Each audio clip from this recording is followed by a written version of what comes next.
يا صباح الخير أو مساء الخير على حبايبي على حسب الوقت اللي بتشوفوني فيه.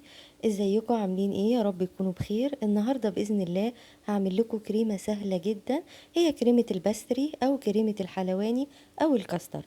هعملها بطريقتين، على البارد وعلى السخن. أول حاجة الطريقة السخنة، هحتاج بسم الله كوبايتين لبن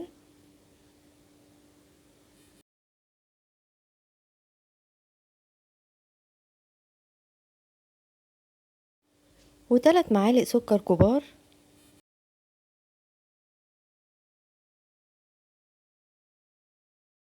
وثلاث معالق كبار من بودر كريمة البستري، وده بنلاقيه عند اي عطار او عند اللي بيبيعوا مستلزمات الحلوانية.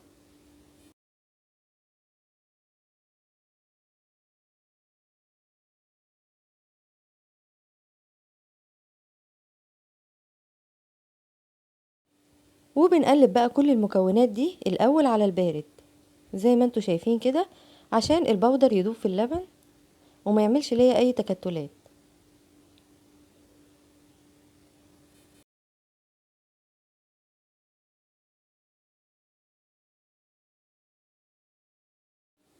اول ما البودر يدوب في اللبن هولع بقى النار، بس هوطي النار على الاخر خالص واقعد اقلب باستمرار لحد ما المكونات كلها تتماسك وتعملي كريمة البستري.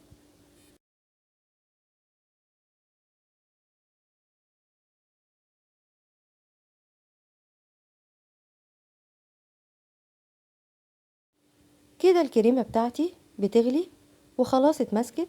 هسيبها بقى لحد ما تبرد خالص، وهي دي كريمة الباستري بعد ما بردت زي ما انتوا شايفين كده، جميلة جدا. وممكن نستخدمها في حلويات شرقية وغربية كتير. ممكن نحشي بيها الكنافة والقطايف والجلاش، وممكن كمان نحشي بيها الإكلير. ناعمة كده وكريمية وطعمها بيبقى جميل جدا. هي دي بقى الكريمة لو عملناها على البارد، على السخن سوري. طب لو احنا بقى عملناها على البارد، انا هعمل كمية قليلة على قد اللي انا محتاجاه.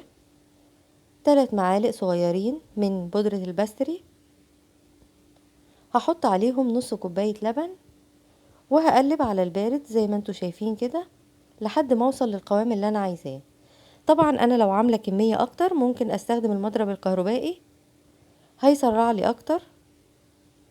لكن انا عايزة كمية قليلة فعشان كده هعملهم من غير المضرب. يعني لو عايزين كمية كبيرة نحط تقريبا 4 معالق كبار من بودرة الباستري على كوبايتين لبن ونضربهم بالمضرب. لو عايزينها مسكرة شوية، هي عامة بتبقى فيها سكر، بس لو احنا عايزينها تبقى مسكرة شوية ممكن نحط معلقة سكر ونضرب بالمضرب لحد ما نوصل للقوام اللي احنا عايزينه. زي ما انتوا شايفين كده انا تقريبا حطيت نص كوباية لبن كمان، وهقلب بايدي لحد ما اوصل للقوام اللي انا عايزاه، اللي انتوا شايفينه ده. انا عايزاها تكون تقيلة شوية، يبقى دي اللي انا عملتها على السخن زي ما انتوا شايفينها. دي انا هحشي بيها الحلويات اللي هعملها.